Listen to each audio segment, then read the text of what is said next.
आइए इस सेशन में हम बात करेंगे फाइल टैब के बारे में।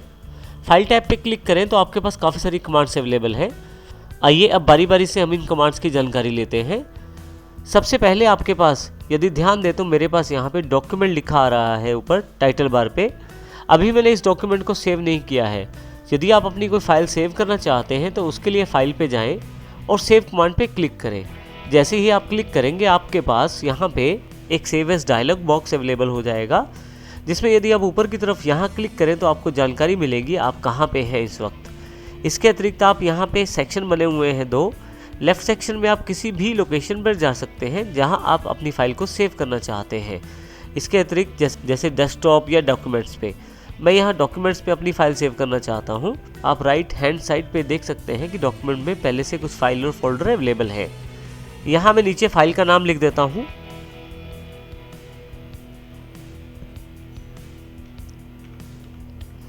और यहाँ मैं इसको सेव पे क्लिक कर देता हूँ।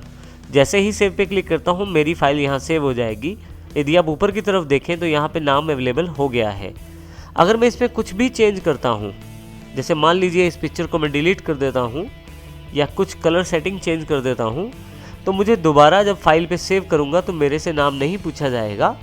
यहाँ देखें, क्योंकि मैं फाइल को ऑलरेडी सेव कर चुका हूँ, बस मुझे ये नई चेंजेस को सेव करना है उसमें। इस तरह से आप सेव का प्रयोग कर सकते हैं। इसी के साथ यदि आप इस फाइल का एक डुप्लीकेट बनाना चाहते हैं तो सेव एज प्रयोग कर सकते हैं। सेव एज पे जाएं, यहाँ अपनी लोकेशन का चुनाव करें कहाँ आप अपनी फाइल को रखना चाहते हैं। फाइल का नाम दें।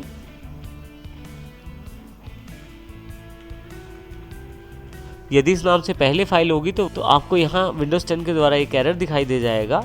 आप एक नाम से दो फाइलों को सेव नहीं कर सकते। यहाँ पे देखिए मैंने नाम थोड़ा सा चेंज कर दिया है और अब मैं यहाँ पे सेव का बटन दबा देता हूँ तो देखिए ऊपर की तरफ मेरे पास नाम भी चेंज हो गया है। पहले से बनी हुई किसी फाइल को खोलना है तो अब हम उसकी प्रक्रिया देखते हैं। यदि हम पहले से बनी हुई कोई फाइल खोलना चाहते हैं तो वो भी खोल सकते हैं। उसके लिए फाइल पर ओपन कमांड पर जाएं। ओपन पे यदि आप यहाँ ध्यान से देखें तो पहले से रीसेंट डॉक्यूमेंट्स अवेलेबल हैं। इनमें से कोई भी पहले से रीसेंट डॉक्यूमेंट जो आप प्रयोग कर चुके हैं उसको खोल सकते हैं। जैसे मैं सैंपल वाले पे क्लिक करता हूँ तो सैंपल वाला मेरे पास ओपन हो जाता है। इसके अतिरिक्त यदि मैं जब ओपन पे क्लिक करता हूँ तो एक डायलॉग बॉक्स भी अवेलेबल हो जाता है ओपन बॉक्स के रूप में। ओपन कमांड पर जाएं, अपनी लोकेशन का चुनाव करें जहां आपने वो फाइल रखी हुई है। जैसे मैंने डॉक्यूमेंट्स में ही फाइलें रखी हुई हैं और यहाँ पे आप उस फाइल के नाम को चुनें। जैसे यहाँ सैंपल को चुन लेता हूँ और ओपन कर लें। आपके पास वो फाइल ओपन हो जाएगी जो आप खोलना चाहते हैं। फाइल में यहाँ नीचे की तरफ प्रिंट कमांड भी अवेलेबल है। प्रिंट कमांड में आप यदि यहाँ कॉर्नर के एरो बॉक्स पे क्लिक करें तो आप देखेंगे यहाँ पे एक और मेन्यू खुल जाता है। यहाँ सबसे पहली कमांड प्रिंट की है। प्रिंट पे क्लिक करते ही आप यहाँ से प्रिंट की सेटिंग्स कर सकते हैं अपने डॉक्यूमेंट के लिए। सबसे ऊपर आप प्रिंटर को सिलेक्ट करते हैं। उसके पश्चात आप यहाँ जानकारी दे सकते हैं कि कितने पेज आप प्रिंट करना चाहते हैं। ऑल का अर्थ है सभी पेजेस, और अगर बीच बीच में से पेजेस चाहते हैं तो आप यहाँ पे उस पेज की रेंज भी दे सकते हैं। जैसे मैं 1 से लेकर 5 तक पेज चाहता हूँ प्रिंट करना तो 1 से 5 तक मैं रेंज दे सकता हूँ। यदि मैं बीच बीच में से कोई पेज चाहता हूँ तो उसके लिए कॉमा का यूज़ कर सकता हूँ। जैसे पहला, तीसरा और उसके बाद छठा पेज प्रिंट करना चाहता हूँ। इसके अतिरिक्त आप यहाँ नंबर ऑफ़ कॉपीज़ भी बढ़ा सकते हैं। अप्लाई करने के पश्चात प्रिंट बटन पर क्लिक करेंगे तो आपके पास प्रिंटिंग इस सेटिंग्स के साथ अवेलेबल हो जाएगी। अभी मैं इसे कैंसिल कर देता हूँ। नेक्स्ट कमांड प्रिंटर में क्विक प्रिंट की है। क्विक प्रिंट करते ही आपने जो सेटिंग्स की है उसके आधार पर डायरेक्टली प्रिंटिंग शुरू हो जाएगी। इसमें सेटिंग नहीं करनी पड़ती और प्रिंटिंग आपकी डायरेक्टली अवेलेबल हो जाती है। जो सेटिंग्स आपने पहले की हैं उनके आधार पे ये आपको प्रिंटिंग अवेलेबल करवा देता है। इसी तरह से प्रिंट प्रीव्यू से आप देख सकते हैं कि आपका डॉक्यूमेंट प्रिंट करने के बाद कैसा दिखाई देने वाला है। जैसे मेरे पास यहाँ पे आप देखेंगे कि मार्जिन दिखाया गया है लेफ़्ट, टॉप, राइट और बॉटम से। यहाँ नीचे पेज नंबर दिया गया है। तो इस तरह से मेरा ये पेज प्रिंट होगा। मैं यहाँ से कुछ चीज़ों की सेटिंग कर सकता हूँ पेज सेटअप के द्वारा। आप ऊपर की तरफ देखें तो प्रिंट प्रीव्यू के नाम से एक टैब अलग से अवेलेबल हो गई है जिसमें प्रिंट, जूम, प्रीव्यू और क्लोज काफ़ी सारे सेक्शन हैं। प्रिंट से मैं वही सेटिंग कर सकता हूँ जो मैं वहाँ प्रिंटिंग के लिए सेटिंग कर रहा था। फिर से वापस मैं यहाँ से प्रिंट प्रीव्यू में आ जाता हूँ। पेज सेटअप से मैं अपने इस प्रिंटिंग के लिए जो पेज है उसकी सेटिंग कर सकता हूँ, जैसे कि साइज़ डिफाइन कर सकता हूँ। यहाँ मैंने A4 साइज़ ले लिया है। A4 साइज़ नॉर्मल फोटोस्टेट वाला पेपर होता है, आप उसका प्रयोग करते हैं नॉर्मली प्रिंटिंग के लिए भी। इसी तरह से आप अपनी आवश्यकता अनुसार पेज साइज़ चेंज भी कर सकते हैं यहाँ पे। इसके साथ ही आप यहाँ पे ओरिएंटेशन बता सकते हैं। यदि आप प्रिंटिंग को लंबाई में चाहते हैं तो पोर्ट्रेट अन्यथा लैंडस्केप करके प्रिंटिंग निकाल सकते हैं। लैंडस्केप में चौड़ाई में प्रिंटिंग आ जाएगी। आपको ये प्रीव्यू से जानकारी प्राप्त हो रही है कि किस प्रकार का बदलाव आने वाला है। इसी तरह से मैं मार्जिन डिसाइड कर सकता हूँ, जैसे लेफ़्ट का मार्जिन, राइट, टॉप और बॉटम, इनमें से जो मार्जिन मैं चेंज करना चाहता हूँ वो चेंज कर सकता हूँ। जैसे लेफ़्ट का मार्जिन मैं 2.25 कर देता हूँ। यहाँ यदि आप ऊपर प्रीव्यू में देखें तो लेफ़्ट का मार्जिन बढ़ गया है। ये चेक करने के लिए मार्जिन बढ़ा है, इसको मैं ओके कर देता हूँ। आप देखेंगे यहाँ भी मार्जिन बढ़ गया है। फिर से मैं पेज सेटअप पे आ जाता हूँ और वापस इस मार्जिन को 0.5 पे फाइनलाइज़ कर देता हूँ और राइट मार्जिन को भी 0.5 पे फाइनलाइज़ कर देता हूँ। ओके करते ही आप देखेंगे कि आपका जो डॉक्यूमेंट है वो 0.5 के मार्जिन के साथ अवेलेबल हो गया है। पेज सेटअप में आपके पास यहाँ पे प्रिंट पेज नंबर्स के ऑप्शन अवेलेबल है। यदि आप ये ऑप्शन हटा देंगे तो यहाँ नीचे पेज नंबर दिखाई नहीं देगा।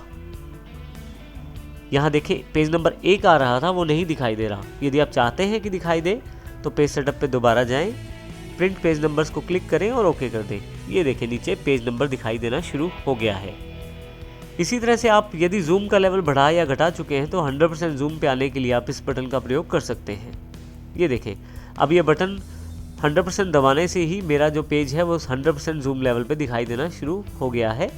यदि आप यहाँ प्रीव्यू में एक एक पेज करके देखना चाहते हैं तो 1 पेज क्लिक कर दीजिए। आपके पास एक पेज यहाँ दिखाई देगा प्रीव्यू के रूप में, और नेक्स्ट पेज करते ही दूसरा पेज, फिर तीसरा, और अगर प्रीवियस पेज करेंगे तो पिछले पेज को देख सकते हैं। परंतु यदि 2 पेजेस इकट्ठा सेलेक्ट कर लेते हैं तो एक साथ आप 2 पेजेस का प्रीव्यू देख सकते हैं और नेक्स्ट करके अगले 2 का, और इसी तरह से फिर अगले 2 का।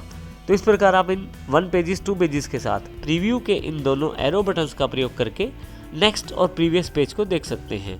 यदि मैं इस प्रिंट प्रीव्यू सेक्शन को बंद करना चाहता हूं तो क्लोज प्रिंट प्रीव्यू पे क्लिक करूंगा, मेरे पास ये सेक्शन क्लोज हो जाएगा। वापस फाइल पे आते हैं। आप पेज सेटअप यहाँ से भी कर सकते हैं। ये वही सेटअप है जो हमने प्रिंट प्रीव्यू के अंतर्गत किया है। आप यहाँ से डायरेक्टली ईमेल भी सेंड कर सकते हैं अपने इस डॉक्यूमेंट को, परंतु इसके लिए आपके पास आउटलुक एक्सप्रेस की सेटिंग्स होना ज़रूरी है आपके विंडोज़ के ऑपरेटिंग सिस्टम में। इसके अलावा वर्डपैड के बारे में, अबाउट वर्डपैड में पढ़ सकते हैं आप। जैसे कि यहाँ पे जानकारी दी गई है कि माइक्रोसॉफ्ट विंडोज़ का ये वर्डपैड एक ऐप है। इस तरह से आप ये जानकारी यहाँ प्राप्त कर सकते हैं। टाइटल बार में यदि आप लेफ्ट साइड पे देखें तो आपके पास एक छोटी सी क्विक एक्सेस टूल बार दी गई है इस सेपरेटर से पीछे। क्विक एक्सेस टूल बार का फ़ायदा ये है कि आप कभी भी किसी भी टैब पे क्यों ना हो, ये आइकॉन आपके पास हमेशा सामने रहते हैं। तो यहाँ पे किसी भी टूल को ऐड करने के लिए उस टूल पे राइट क्लिक करें, add to quick access tool bar करें। आप देखेंगे कि यहाँ पे वो टूल ऐड हो गया है। इसका अर्थ ये हुआ कि कभी भी मुझे टेक्स्ट को बड़ा करना है तो मुझे होम पे जाने की ज़रूरत नहीं है, मैं यहीं से इसका प्रयोग कर सकता हूँ। इसी तरह से यदि आप इस टूल को हटाना चाहते हैं तो राइट क्लिक करें, remove from access tool bar करें। देखिए वो टूल वहाँ से हट गया है। इस प्रकार आप क्विक एक्सेस टूल बार का प्रयोग अपनी सुविधा अनुसार जो टूल आप ज़्यादा प्रयोग करते हैं उसके लिए कर सकते हैं। इसी तरह से यहाँ पे एक रिबन को मिनिमाइज़ करने के लिए एक बटन दिया गया है। आप क्लिक करें तो आपके पास डॉक्यूमेंट एरिया बढ़ जाएगा। अब आप ज़्यादा एरिया में काम कर सकते हैं। और यदि आप रिबन को दोबारा खोलना चाहते हैं तो होम पे क्लिक करेंगे, ऑटोमेटिकली यहाँ पे अवेलेबल हो जाएगा रिबन। फिर से वापस आएंगे डॉक्यूमेंट में तो रिबन फिर से मिनिमाइज़ हो जाएगा। परंतु अगर आप उसे परमानेंट ओपन रखना चाहते हैं तो फिर से यहाँ से एक्सपेंड द रिबन बटन पे क्लिक करें। आपकी बार ये रिबन वापस नहीं जाएगा। इस प्रकार आप माइक्रोसॉफ्ट वर्ड ऐप का प्रयोग कर सकते हैं।